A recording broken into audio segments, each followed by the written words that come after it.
माननीय हर्कराज राई, समय 7 मिनट।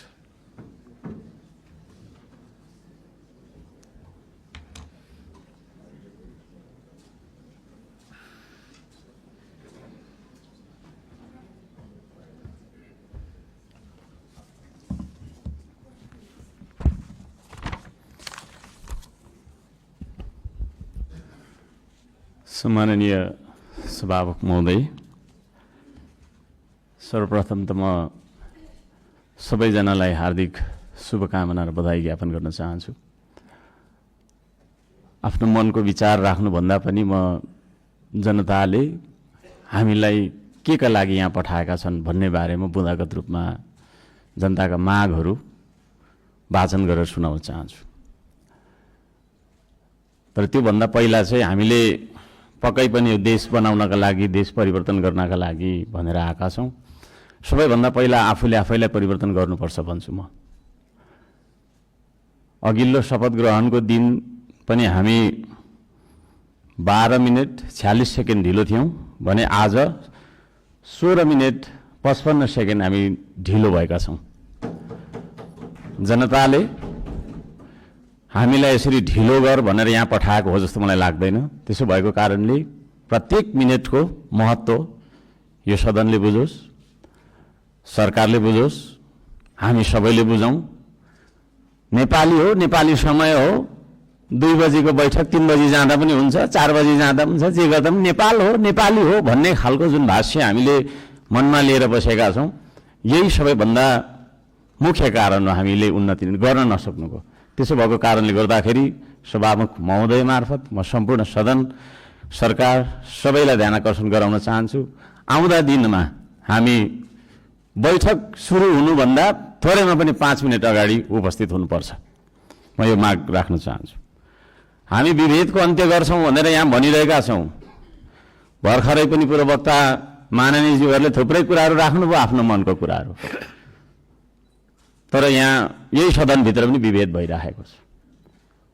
सत्ता पक्षले 30 मिनट बोल्दा पनि हुने, 40 मिनट बोल्दा पनि हुने, प्रतिपक्षले अलि सानोले होइन 3 मिनटमा सकिहाल्नुपर्ने, 2 मिनटमा सक्नुपर्ने। हामी पनि जनताले चुनेर पठाएका जनमत प्राप्त जनप्रतिनिधि हौँ। त्यसो भएको कारणले गर्दाखेरि हामीले आफ्ना क्षेत्रका आवश्यकताहरू, आफ्ना तपाईको चाहिँ के अरे मागहरू राख्नका लागि प्रशस्त समय दिनुपर्दछ। त्यो खालको सदन हामीले बनाएर हामीले त्यो खालको सदन अभ्यास गर्नुपर्दछ भन्ने माग राख्न चाहन्छु। म आफ्नो मनको कथा म यहाँ गाउन चाहन्न। अब मेरो आफ्नो मन्तव्य राख्नुभन्दा पनि सरकारले कसो गर्नुपर्ने हो त? हिजो इतिहासमा हामीले के गर्यौँ, कसले के गर्यो, कुन नेताले के गर्यो, कतिको तपाईँको हामीले सङ्घर्ष गर्यौँ, के गर्यौँ भनेर नआवश्यक छ जस्तो मलाई लाग्दैन। हामी के गरिरहेका छौँ आज र भोलि के गर्ने हो भन्नेतर्फ सरकारले आफ्नो नीति तथा कार्यक्रम बनाउँदाखेरि यस्ता कुराहरूलाई पनि समावेश गरोस् भनेर चाहिँ म यहाँ जनताको मागहरू, राष्ट्रिय स्वाधीनताको, हाम्रो सम्प्रभुताको, जनताले चाहेका कुराहरू के कस्ता छन् त भन्ने कुरा म बुँदागत रूपमा वाचन गर्न चाहन्छु। पृथ्वी रहउन्जेलसम्म यो देश रहिरहनुपर्छ, हाम्रो देशको चन्द्र सूर्य अङ्कित झण्डा रहिरहनुपर्छ। त्यो मान्यता हामी राख्दछौँ, श्रम संस्कृति पार्टीले त्यो मान्यता राख्दछ। त्यसो भएको कारणले गर्दाखेरि देशको स्वाधीनता, भू राजनैतिक सन्तुलन र असंलग्न परराष्ट्र नीतिलाई बचाइराख्न सैन्य रणनीति उद्देश्यका साथ सुरु गरिएको असमान राष्ट्रघाती व्यापारिक सन्धि सम्झौता एमसीसीलाई खारेज गर्नुपर्दछ भनेर म माग गर्न चाहन्छु। 2 नम्बरमा सीमावर्ती क्षेत्रमा छिमेकी मुलुकहरूले गरिरहेको गतिविधिलाई सक्रिय रूपमा नेपाल सरकारले निगरानी राख्नुपर्दछ र संयुक्त राष्ट्र सङ्घ लगायतका निकायहरूमा गएर हाम्रो देशका 4 किल्ला कति हो त हाम्रो भूगोल भन्ने सिमाना यकिन गरेर सिमानाको रक्षार्थ नेपाली सेनालाई खटाउनु पर्दछ भन्ने म माग राख्न चाहन्छु। नेपाली जनताले यो माग राखेको कुरा म जानकारी गराउन चाहन्छु। जनताले सोझै चुन्न पाउने प्रत्यक्ष कार्यकारीको चुनाव गर्नेतर्फ सरकारको नीति तथा कार्यक्रम अगाडि बढोस्। यदि सरकारले 2/3 नजिकको सरकारले त्यो कुरा अगाडि सार्छ भने त्यसमा हामी सबैले सहयोग गर्नुपर्दछ। नम्बर 4, जेनजी आन्दोलनमा डिस्कोड चलाएर जेनजी बालबालिकाहरूलाई स्कुल ड्रेसमा आन्दोलनमा बोलाउने, शान्तिपूर्ण आन्दोलनलाई भड्काएर हिंसात्मक बनाउने, आन्दोलनमाथि अन्धधुन्ध गोली चलाएर दमन गर्ने, 23 गतेको घटना घटाउने, साथै 24 गते सिंहदरबार, संसद भवन, सर्वोच्च अदालत जस्ता सरकारी भवनहरू जलाउने कृत्य गर्ने मान्छेहरूलाई पनि तपाईँको चाहिँ के अरे कारबाहीमा ल्याउनका लागि उच्च स्तरीय छानबिन समिति आयोग गठन गर्नका लागि हामी माग गर्दछौँ। 5 नम्बर, सम्पत्ति छानबिन तथा शुद्धिकरण अभियान सुरु गर्नुपर्दछ। सबैभन्दा पहिला अहिले सरकारमा रहेका मन्त्री परिषदका सम्पूर्ण मन्त्रीहरू, सांसदहरू, हामी सबैजना सबैको तपाईँको चाहिँ के अरे हाम्रो सम्पत्ति छानबिन हुनुपर्दछ। हामीबाट सुरु गर्नुपर्दछ त्यो चिज, किनभने हामी नियम कानुन बनाउने भने हामीबाटै त्यो कुरा लागू भएर जानुपर्दछ। हामीले बनाएको नियम कानुनले अरूलाई मात्रै ठ्याङ्ग्रोमा कस्ने खालको व्यवहार हामीले गर्नु हुँदैन भन्ने माग राख्दछु। शिक्षालाई जीवनोपयोगी बनाउनु पर्दछ। उत्पादन, निर्माण र आविष्कारसँग जोड्नु पर्दछ शिक्षालाई। शिक्षा भन्ने बित्तिकै कथा पढ्ने विषयवस्तु होइन, त्यो भन्ने बित्तिकै उत्पादन, निर्माण र आविष्कारसँग जोडिनु पर्दछ भन्ने हाम्रो माग हो। त्यसतर्फ सरकारले ध्यान दियोस्।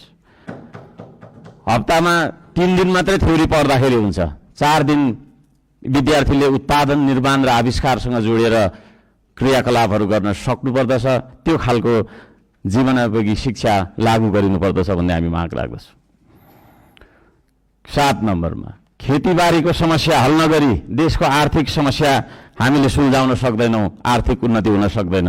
त्यसो भएको कारणले कृषिमा देखिएका समस्याहरू पहिचान गर्ने र समस्या हल गर्ने सबै खालका तपाईँको प्राविधिक उपायहरू अपनाउने काम गरिनुपर्दछ भन्ने ध्यान आकर्षण गराउन चाहन्छु।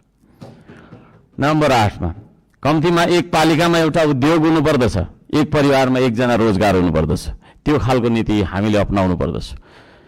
बन्द गरिएका उद्योगहरूलाई पुनः सञ्चालन गर्ने साथै नयाँ उद्योगहरूको स्थापना गर्ने नीति तथा कार्यक्रम सरकारले ल्याउनु पर्दछ भन्ने ध्यान आकर्षण गर्न चाहन्छु। 9 नम्बरमा, जनताको सेवा सुविधा, विकास र समृद्धिमा सार्वजनिक हितका लागि प्राकृतिक स्रोत साधन ढुङ्गा, गिटी, माटो, खोला, नाला, खानी, खनिज, वन जङ्गल जस्ता स्रोत साधनका सदुपयोग गर्न पाउने गरी सहज किसिमको चाहिँ नियम कानुन बनाउनु पर्दछ। कहीँ कतै हामी हुन्छ म सक्छु अब र यी सम्पूर्ण स्रोत साधनलाई परिचालन गरेर चाहिँ हाम्रो देशलाई समृद्ध बनाउनतर्फ हामीले ध्यान दिनुपर्दछ भनेर भन्न चाहन्छु। म यहाँ शुभकामना मात्रै दिनुभन्दा सरकारको नीति तथा कार्यक्रमको कुन दिशामा जानुपर्दछ भन्ने एउटा सल्लाह सुझाव र प्रस्ताव प्रस्तुत गर्न चाहन्छु। प्राकृतिक संरक्षण गर्नुपर्दछ, संस्कृतिको प्रवर्धन गर्ने र प्रवृत्तिको विकास गर्ने नीति सरकारले लियोस्। सुशासनका निम्ति भ्रष्टाचार तपाईँको चाहिँ अन्त्य गर्ने, निष्पक्ष, मितव्ययी, पारदर्शी, जवाफदेही, दूरदर्शी, परिपक्व र दीर्घकालीन कामहरू गर्नेतर्फ सरकार अगाडि बढ्नुपर्दछ। देशभरि शान्ति सुव्यवस्था कायम गर्नका लागि आवश्यक उपायहरू अपनाउन जरुरी छ। खाने पानी, स्वास्थ्य, शिक्षा, सडक, बिजुली बत्ती जस्ता आधारभूत आवश्यकताहरू परिपूर्ति गर्नतर्फ हाम्रो ध्यान जानुपर्दछ। राम्रोसँग अध्ययन नगरी हतार सरकारले ल्याएका कार्यक्रमहरू लागू गर्नु हुँदैन। आवश्यकताहरू परिपूर्ति गर्नतर्फ हाम्रो ध्यान जानुपर्दछ। राम्रोसँग अध्ययन नगरी हतार सरकारले ल्याएका कार्यक्रमहरू लागू गर्नु हुँदैन। कुनै निर्णय गर्नु अघि तपाईँको प्रतिपक्षी दलहरूसँग सल्लाह गरेर सबै पक्षको उचित सल्लाह लिएर चाहिँ सरकार अघि बढे। निर्णय गर्दै पछि हट्नुपर्ने नियतिबाट होइन सरकार बच्न सक्दछ।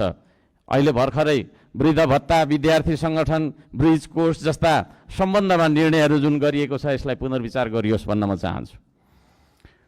वृद्ध भत्ता जस्तो वृद्ध भत्ताको समयको मापदण्डलाई जुन फेरबदल गर्ने भन्ने कुराहरू आएको छ कार्यसूचीमा। त्यस्ता कुराहरूमा सरकारले ध्यान दिएर मात्रै अगाडि बढ्दाखेरि राम्रो हुन्छ भन्ने माग राख्दछु। सुकुम्बासी भन्दै नागरिकको बासको अधिकारलाई खोज्दै डोजर चलाउने, राज्य आतङ्क फैलाउने चलनको अन्त्य गरियोस्। म त्यो भन्न चाहन्छु। जनताको घर टहरा भत्काउनु हुँदैन। विस्थापन होइन, व्यवस्थापनको नीति सरकारले लागू गरेर अगाडि बढ्दाखेरि सबैलाई राम्रो हुनेछ। दशकौँदेखि बस्दै आएका भूमिहीन सुकुम्बासीहरूको स्वामित्व दिने गरी लाल पूर्जाको व्यवस्था गरोस् भनेर पनि म भन्न चाहन्छु। किसान मजदुर सुकुम्बासीका समस्या पहिचान गरी समाधानको पहल गर्ने, धनीको मात्रै होइन गरिबको पनि हो यो देश भन्ने खालको आभास हामीलाई हुनुपर्दछ र जनतालाई पनि त्यो आभास भएको हुनुपर्दछ। त्यसतर्फ सरकारले काम गरोस् भन्ने म अनुरोध गर्न चाहन्छु। उपत्यका बाहिर पनि नेपाल छ भन्ने कुरा हामीले व्यवहारबाट जनाउनुपर्छ। यो काठमाडौँ उपत्यका मात्रै नेपाल हो भन्ने किसिमले सबै विकास चाहिँ यहाँभित्र मात्रै थोपार्ने किसिमको चाहिँ विकास हुनु हुँदैन भनेर म ध्यान आकर्षण गर्न चाहन्छु। सबै खाले विभेदको अन्त्य गरिनुपर्दछ। भूपू गोर्खा सैनिकहरूको समान पेन्सनका लागि नेपाल सरकारले आवश्यक सबै खालका पहलहरू गरोस्। नेपाल सरकारले गरेको सन्धि मार्फत चाहिँ नि गएका भूपू गोर्खाहरूलाई नागरिकता कायम राखेर चाहिँ नि उहाँहरूलाई एउटा नागरिकको दर्जामा राख्ने नियम, त्यो खालको चाहिँ नीति हामीले अवलम्बन गर्नुपर्दछ भनेर ध्यान आकर्षण गराउन चाहन्छु।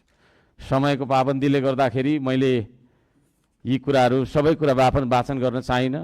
माननीय सभामुख महोदयले 2-3 चोटि भनिसक्नु भएको छ र यो म पत्र सम्माननीय सभामुख महोदय मार्फत टेबल गर्न चाहन्छु र यस सल्लाह सुझाव अन्तर्गत सरकारले आफ्ना विचारहरू, आफ्ना नीति तथा योजनाहरू अगाडि बढाओस् भन्ने म माग राख्न चाहन्छु। धन्यवाद।